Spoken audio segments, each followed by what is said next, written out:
Rasa trauma yang dulu kembali terasa. Bima tahu perubahan sikap Salsa setelah melihatnya, dia hanya menanggapi biasa mengangguk sebelum ikut duduk di sofa yang kini jauh terlihat bersih dan rapi. Sebentar ya Om, Tante, Salsa panggil Bapak, pamit Salsa dengan badan gemetar takut yang lalu terulang kembali. Tidak ada suami yang menjaga kalau yang lalu terjadi lagi, bagaimana? Dengan cepat-cepat ia menghindar masuk ke dalam rumah, Salsa yang tahu orang tua kakak perempuannya tidak sedang di rumah ia lantas mencari abangnya di belakang. Mas, ada tamu. Orang tua Bima. Tidak menunggu kakaknya menjawab Salsa dengan badan gemetar kembali ke kamar. Loh, ada tamu? Pak dermawannya di mana? Sebentar ya Bu, coba saya panggilkan, sapa Bu Fani yang baru saja datang. Oh, tidak usah Bu. Tadi Salsa sudah memanggil beliau. Bu Fani ikut duduk di sofa bersama suaminya menjamu para tamu mantan suami.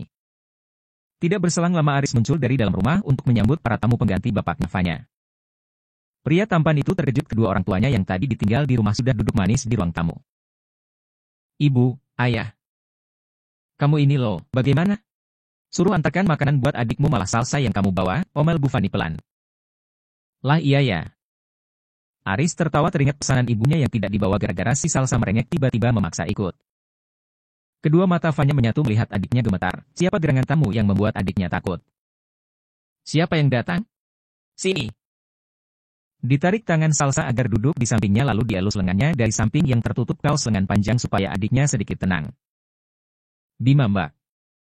Bima? Bukannya dia sedang merantau? Sudah jangan khawatir. Kita semua ada di sini dia tidak akan macam-macam. Kamu di sini dulu. Mbak ambilkan minum, bentar. Ditutup pintu kamar sebelum ia melangkah ke dapur mengambil segelas air. Setelah mendapatkan segelas air Fanya membantu adiknya minum karena tangan Salsa masih saja gemetar ketakutan. Tanganmu dingin banget, Sa. Kalau kamu gak nyaman telepon Faiz saja, suruh ke sini.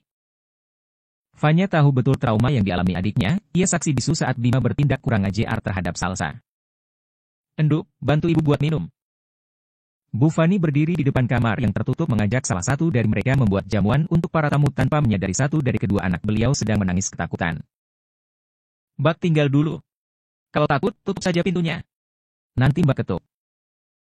Salsa menyetujui saran kakak perempuannya, ditutup pintu lantas menelepon suaminya agar segera menyusul.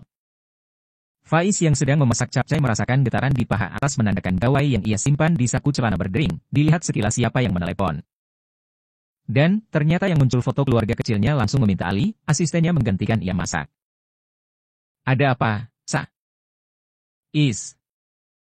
Sa? Ada apa? Kamu nangis? Dijauhi lagi Bunda Ali izin pergi dulu agar pria itu menghandle semuanya. Tak tinggal, kamu atur semua. Faiz berjalan cepat menaiki tangga naik ke lantai 3 sebelum melanjutkan teleponnya lagi sembari mengistirahatkan tubuh duduk di sofa depan televisi. Sa, panggil Faiz kemudian. Diubah panggilan telepon menjadi video call tetapi sayang tidak diangkat semakin menambah khawatirkannya. Kamu cepat ke sini. Aku takut Bima di sini. Kamu, di mana sekarang? Di rumah ayah apa bapak? Aku berangkat sekarang. Yang dikhawatirkan Faiz bukan Bima melainkan mental sahabatnya yang sedang mengalami traumatis. Dilajukan mobil ke arah rumah orang tua kandung ipar perempuannya melewati jalan tikus agar ia cepat sampai. Sesampainya di alamat yang dituju ia langsung melangkah lewat samping rumah karena si tuan rumah sedang menerima banyak tamu, memanggil lirih istrinya mengetuk pintu kamar yang tertutup. Sa. Istrinya yang mendengar bariton suaranya langsung membukakan pintu dan menubruk tubuh lelahnya dengan badan gemetar. Tangan kanan menutup pintu kamar sebelum menuntun sahabatnya duduk kembali ke kasur. Sudah, kamu jangan takut. Ada aku. 5 menit bersandar di dada bidang suami mampu menyembuhkan rasa takut yang berlebih. Jari jahil mulai mendaki di perut Faiz dan ditangkap tangan itu untuk menghentikan rasa geli yang menjalar. Modus ternyata. Kenapa? Kangen? Salsa tersenyum bahagia memandang wajah tampan rupawan miliknya, Faiz yang gemas menarik tubuh Salsa agar semakin menempel. Sentakan tangan mungil menyadarkan Faiz jika di antara mereka masih ada bayi mungil yang mengintai. Sudah, Sa. Kasihan Caca. Nanti lagi. Diajak anaknya bermain dengan Salsa yang masih menggelendot di tubuh atletisnya. Bau acem, keluhnya setelah mengendus lengan sahabat yang terbungkus kemeja putih. Makanya, lepas dulu. Namanya juga habis dari kerja, jelas Faiz tertawa melihat kelakuan istrinya mengeluh tapi semakin merapatkan hidung. Bu Fani menghidangkan minuman serta beberapa buah yang dibawa anak lelakinya tadi.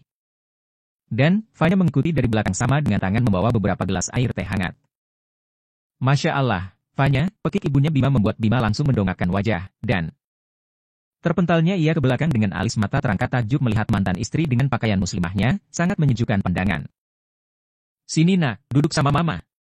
Geser kamu, pinta wanita parubaya yang juga memakai kerudung kepada anak lelaki beliau yang matanya terus mengikuti kemana arah Fanya melangkah. Fanya cantik banget. Mama senang Fanya berpakaian seperti ini. Iya kan, Bim? Disenggol lengan putranya yang sejak tadi menyendarkan badan di punggung sofa, sesekali mencuri pandangan ke arah Fanya yang terhalang tubuh sang mama. Meski hanya bisa melihat punggungnya saja. Iya Ma.